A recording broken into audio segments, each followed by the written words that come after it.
ఇప్పుడు నేను నిలబడినది మేడిగడ్డ ప్రాజెక్టులోని 19-20 ఇక్కడైతే నేను చెప్తున్నాము.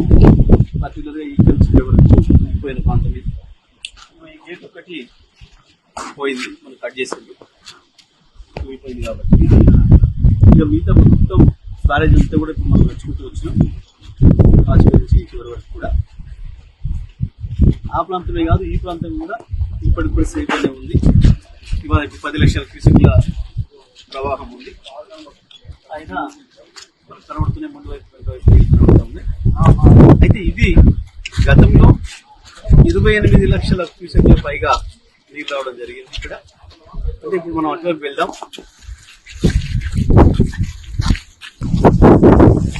ఇక్కడ ఏమేమైతే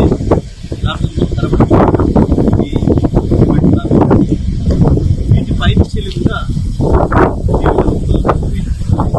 ఇంత పెద్ద వడ్డ వచ్చింది, ఇంకా 2 వడ్డ వచ్చిస్తున్నాడు. కూడా బ్యారేజ్ చెప్పలేదు. ఈ ఒక్క ప్రాంతంలో వల్ల ఈ అడుగు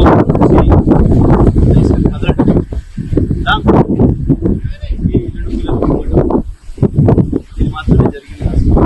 అయినా ఈ బ్యారేజ్ సంబంధం లేదు. మనకి దీనికి 20 కిలోమీటర్ల పైన ఉన్న మన్నెపల్లి పంప్ హౌస్ మనం ఏదైతే వెళ్ళొచ్చినామో ఆ పంప్ హౌస్ దగ్గర నుంచి మనకు నీళ్లు లిఫ్ట్ చేసేది. ఈ బ్యారేజ్కి కానీ కుంగుబాటికి కానీ దాని నుంచి నీళ్లు లిఫ్ట్ చేయడానికి కానీ ఎటువంటి సంబంధం లేదు. అది ఎప్పటికీ నీళ్ళని లిఫ్ట్ చేస్తూనే ఉండే అవకాశం ఉంది. ఇప్పుడు ఇంజనీర్తో మాట్లాడొచ్చినాం. నీళ్లను తీసుకోవడానికి ఏం అభ్యంతరం లేదని మాట కూడా చెప్పినారు. కేవలం స్వతిలా అన్నారంలో మళ్ళీ అక్కడేదో ఇబ్బందులు వస్తాయి అని చెప్పి ఎన్డీఎస్ఏ ఉందని చెప్పి చెప్తున్నారు. పూర్తిగా కూడా ఇది అబద్ధం. ఎక్కడ ఏ ఇబ్బంది కూడా లేదు.